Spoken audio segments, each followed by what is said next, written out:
Yo dudes and dudettes, it's Joe Grotesque back again, and in this video series I want to focus on bootlegs and knockoffs of popular 80s and 90s toy lines, which I'm calling Knock It Off. As adult collectors, we tend to go through the motions of finding those elusive play sets or holy grails or just completing the sets in general, and then there comes a point to where you have just about everything. So where do you go? To the bootlegs and knockoffs. So where do we go first? Well, none other than the Teenage Mutant Ninja Turtles, of course. And since I got more than a couple of those guys, this is going to stretch out into a two-parter. So sit back and enjoy the ride of this first part, and we'll see you around. Okay, so up first we have Heroes of the World Fighter. They missed the alignment of the logo just a little bit there. I'm not quite sure if this is supposed to be Donatello or Leonardo, as it looks like Leonardo's color on the packaging art, but it may not look like it on your screen, but the Turtles bandana is purple. It may look kind of blue, but it's actually purple. So who knows who he's supposed to be? He's goofy as ever-loving crap. So taking a closer look, he comes with a shield and a mace, making him something more akin to something from Masters of the Universe, I'd say.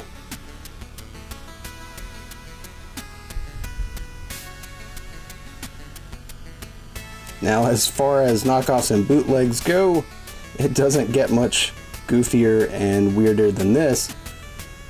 So I've refrained from taking him out of his package, and I think that's for obvious reasons. The whole thing is kind of a complete package, and man, what else can I say?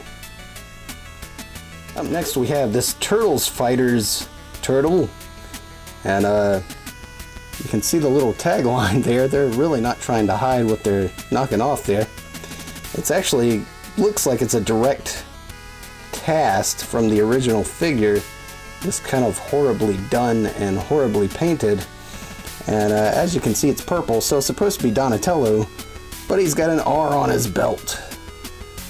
And I think that kind of says it better than I can. Now from this same line, here is what's supposed to be Raphael, who also has an R on his belt, but the color of his buck is quite a bit different than the rest of his appendages and head. Once again, pretty crazy. They didn't quite get the red correct on the paint job there. It's almost a brown color. Now, I would say they did Leonardo justice here, but yeah, once again, it comes with a different colored buck. I don't get what the deal is with that, but I'd say out of all of them, he probably has the least worst paint job. But you can't tell what the letter on his belt's supposed to be. That's from some imaginary alphabet. And his weapons are in there, and I guess they're supposed to be like a ninja weapon and a grappling hook. And last but certainly not least is Mikey, as you can clearly tell from the H on his belt. And once again, man, Mikey just kind of looks like crap. Look where they missed with the paint. He's got chunks hanging off of him. He's just a mess. And what's the deal with that spear? Remember when Michelangelo had a spear as a weapon? Now to close things out, I've got this little guy. He comes to us from Argentina, and he's kind of a combination of a knockoff and a bootleg. One for being that it's obviously Mondo Gecko's body, but it's Alligator from Bucky O'Hare's head for whatever reason. And it kind of makes this amalgamation like this new character. But I don't know, when I saw him and got him, I was in awe. It's just bizarre. So to do a little comparison here, you can tell they're almost the exact same figures, sans the head, of course.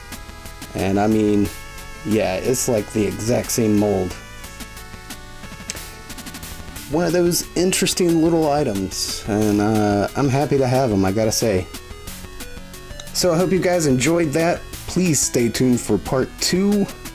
We'll be back soon with more TMNT bootlegs and knockoffs. Thanks for watching, guys.